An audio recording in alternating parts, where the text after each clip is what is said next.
Hey, what's going on, guys? I'm going to talk today about British historian Max Hastings and his Falkland Islands War experience. When the Falklands War started, when the Falklands War emerged, he was in the middle of writing a book about World War II. And he has written over 25 books in his career. And he's a famous British historian, famous British author. But when the Falklands War happened, when it started, he stopped what he was doing and applied to be on Margaret Thatcher's task force as a journalist and as a historian, and permission was granted. He was on a troop transport ship that sailed with the British Royal Marines, and he was on the land as well. He landed with them, and he did his work on the ground when the ship landed in the Falklands. So he had a first-hand account from the front lines of what went on in the Falklands War.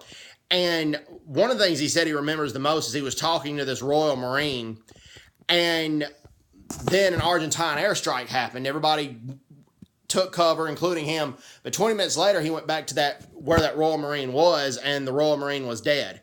He said that was one of the strangest things that he saw, or one of the things that he'll never forget. As he was talking to this one Royal Marine, and then 20 minutes later, this Royal Marine was dead. You know, that's the realities of war. That happens. And the Royal Marine was just fine. And then 20 minutes later, he was dead. And the Max Hastings Falklands War experience was made into a 1-hour documentary on the BBC. You can find it on YouTube. It's a very interesting documentary.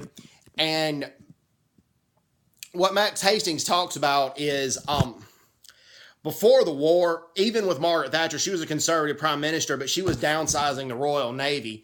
And one of the carriers that was used in the Falklands War, the HMS Invincible, the UK was going to sell that ship to Australia, but when the Falklands War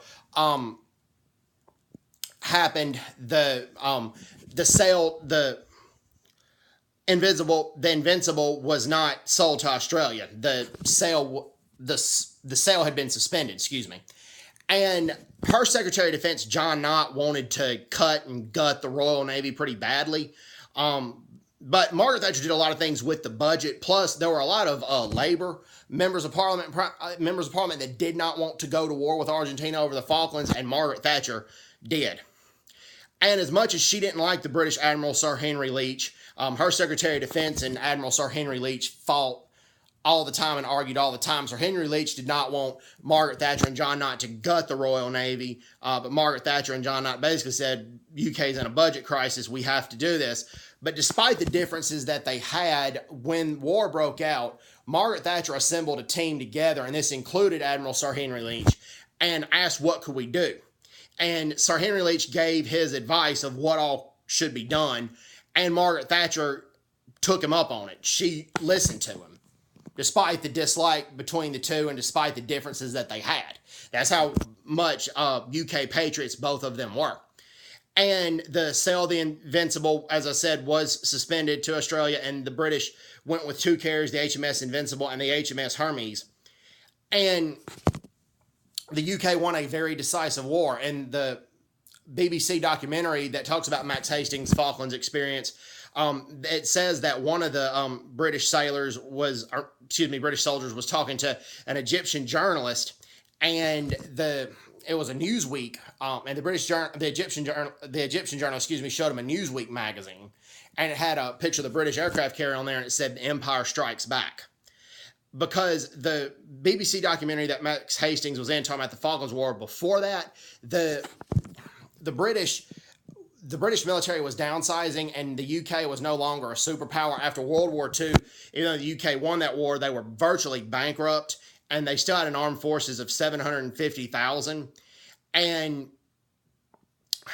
But Britain realized they were no longer a superpower at that time, but the Falklands War changed a lot of that, and the documentary goes on to talk about it. And after the Falklands War, Margaret Thatcher said that Britain is no longer a nation in retreat, that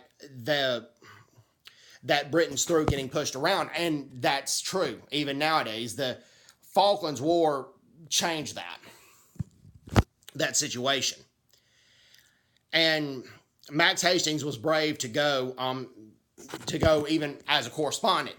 Max Hastings went and he said it was weirdly romantic, but it was very exciting and it was something he didn't regret, that he didn't regret doing. He said it was the most exciting time of his career, going to the Falklands War, working as a journalist / correspondent. So props to Max Hastings for doing that. And he also wrote a book on the Falklands War. I read that book, and like I said, I highly recommend that book. So anyways, hope I was doing well. Take care. God bless, and bye-bye. Bye-bye.